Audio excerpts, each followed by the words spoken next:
Alright, what's up guys? In this video we're going to do a quick breakdown of the Diablo 4 crafting system to hopefully give you some tips and head start for release and onward.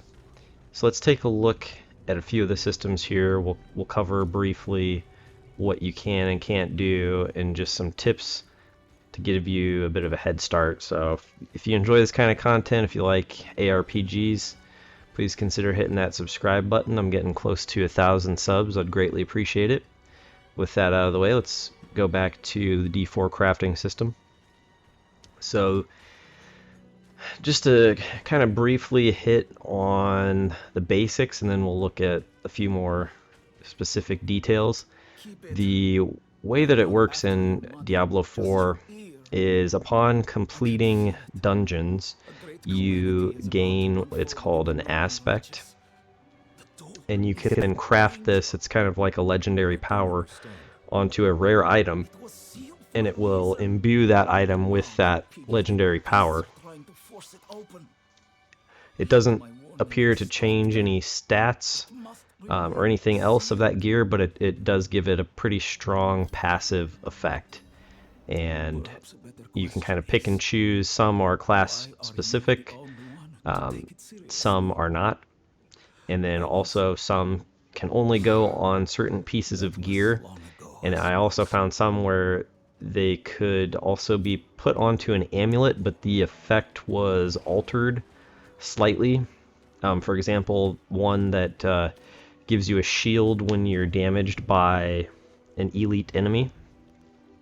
On the helmet or other piece of armor, it's a 10-second shield every 30 seconds. On the amulet, it was a higher damage absorbing shield for 15 seconds, but it could only activate every 45 seconds. So a little bit of utility there, and the option to choose, what setup you wanted. Another basic thing just to cover: in previous titles, gems, you were kind of hesitant to socket them because you couldn't just get them back. You either had to destroy the gem or destroy the item that it was in.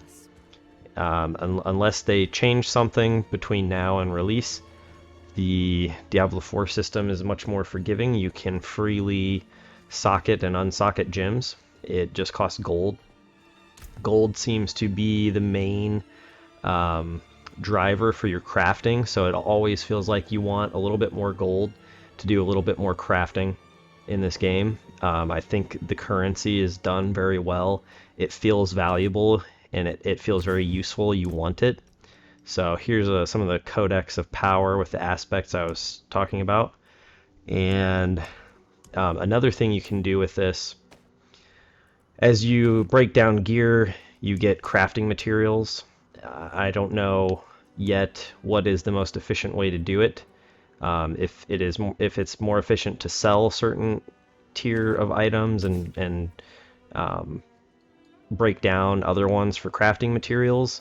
I do believe you have to break down certain tiers to get certain crafting materials, and also when you break down an item for the first time, it unlocks that transmog for you across all of your character, well, for your whole account. So you could start a new character and have those transmogs available, which I thought was really cool. Looking at this, this is the first time I had tried the crafting system in the game, and so I was kind of playing around with it. I did a lot more later on. This just gives you kind of an idea what it looks like. You also have the option to insert legendary items. Didn't see any uniques in the game yet, so I don't know how those function quite yet. But the legendary items, you can insert them and break them down, and then this gives you access to that item's legendary power. So perhaps you find an item with a legendary power you want, but it's not on the right slot of gear, or the stats on it aren't what you want. You can break that down and then attach it to a different item. So really, if this will help drive your build throughout the course of the game. You won't be constantly having to search for those legendary powers. If you find an upgrade in stats, you'll just break down your current piece of gear, take that legendary power aspect, and slap it on your new piece of gear. And I believe this is also going to be what drives the economy as far as trading goes, because you'll be able to trade rares. So if you find a rare with really good stats, that will supposedly be tradable, and everybody's going to want gold in this game. I can already tell gold is what you need to do all this crafting, and gold is account wide, so every character is going to share the same gold.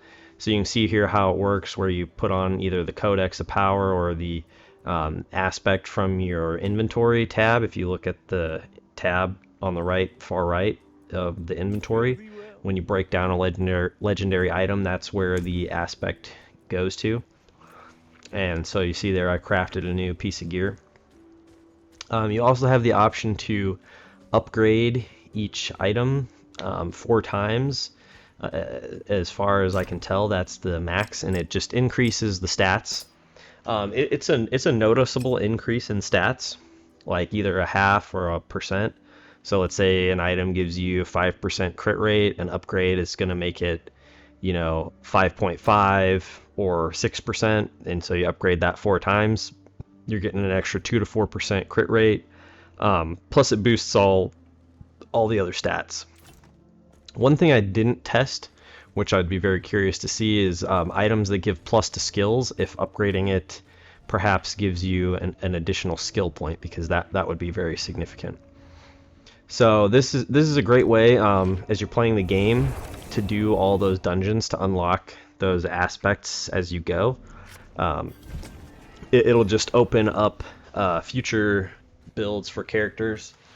When you create a new class or new character and you want those codex, you can slap them on your gear.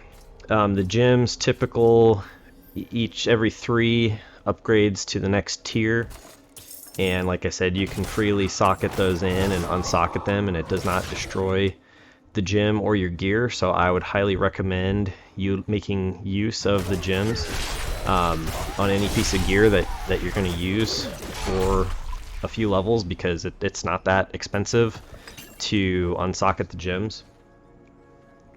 You can also upgrade your jewelry to increase the stats, and that is another significant boost to your power. I found that resists are very important in this game, and so you may defensively, depending on what boss you're fighting, need to swap in and out gems just to get your resist up.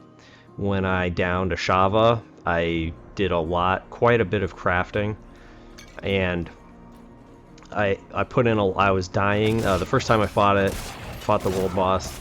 I was dying to its poison. Just it did so much damage, standing in the pools, and putting all that poison, I think it was emeralds, socketed a bunch of emeralds into armor and jewelry for poison resist, and that gave me a huge boost to survivability.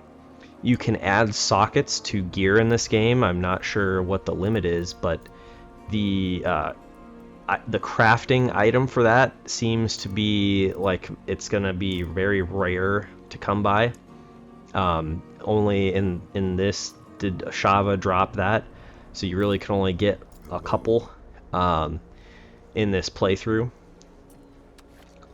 But that is something that is possible, so curious to see what the max sockets are in this game, and if there are any other socketables besides gems and skull. So those are kind of the crafting basics in the game that I have come across so far. So if there's anything else that you guys found in the game while you were playing, please share that down in the comments below. There was also some other important information when you are putting items into or when you're crafting a legendary power onto gear. It lets you, when you put it on a two-handed weapon, it doubles the power. So there was a legendary power I found for Druid that I turned into an aspect, and it turned the boulder into a core skill instead of a wrath skill, and removed the cooldown and made it cost 60 spirit as a core skill. So I wanted to see what would happen if I crafted it onto a two-handed weapon, so I put it on a staff, and that doubled the damage from 80% to dealing 160% damage. So it doubled the effectiveness, but the spirit cost still remained at 60. And testing that out, I also noticed that the plus to wrath skill gear I had no longer applied to the plus skill. So that legendary power creating a making it into a core skill, it also appears that will affect what plus skill items work for it. You can also craft potions at the occultist, and I think this is something that you're going to want to do immediately from the get-go, because those potions give you a 5% experience boost and last for 30 minutes, and they're fairly inexpensive to craft, so I don't see any reason why when you're leveling you would ever not want to have one of those active just for that 5% experience boost.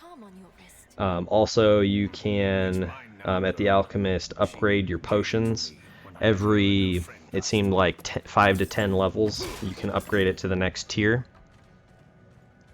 Also at the occultist you have the option to modify the stat rolls to improve your gear and other things as far as things towards the end game.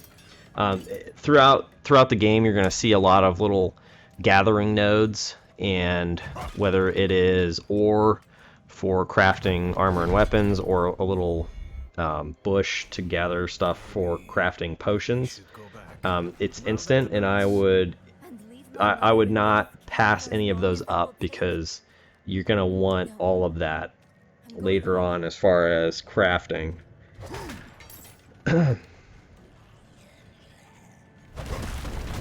So these are just a few of the crafting systems available in the game, and potentially we'll find more as we go deeper into the game. Just how exactly it works. It's not explained. At least it wasn't. There was no explanation really, other than a quest you get at a certain level to go and upgrade a piece of gear. But the rest of it's not explained really, so you just kind of have to play with the system a little bit to figure it out. So I hope this helps you guys when the game does come out, and give you a little bit of, a head start. I was hanging on to my gems for quite a while because I assumed if I used them I would lose them, and then when I realized that wasn't the case, I just started throwing gems in every socketable piece of gear that I had. When I wanted to unsocket them, I would just pay the small gold cost, upgrade them, socket them back in, or unsocket them, throw them in my next piece of gear. And I would not hesitate to use the Codex of Power and the aspects while you're leveling. The crafting materials are fairly easy to come by, just as you break down pieces of gear and open certain chests. One final thing that I noticed as far as the crafting goes, whether or not this will be important in the live game, I'm not sure. It was discovered that there was one monster in the game that was level 35 or would drop level 35 gear, which of course we couldn't get to that high of level to equip it. But if you took a lower level piece of legendary gear and broke down to get the aspect and then crafted it onto that higher level piece of gear, it would drop the level requirement to from 35 to that of the legendary item that you broke down. Now, whether that's intended or not is yet to be seen. I think if it's left in the game, it will definitely be game breaking. So hopefully they do change it, but if they don't, something worth noting, possibly for twinked characters. I think it would kind of ruin the game in terms of leveling up a second character, because you could have level 100 gear equipped on, you know, your starter character and just, you know, steamroll the game, and it would be kind of silly. But anyways, hope this helps you guys out. Hope you enjoyed it. Please consider hitting that subscribe button. Thanks for listening, thanks for watching, and remember to give them the D.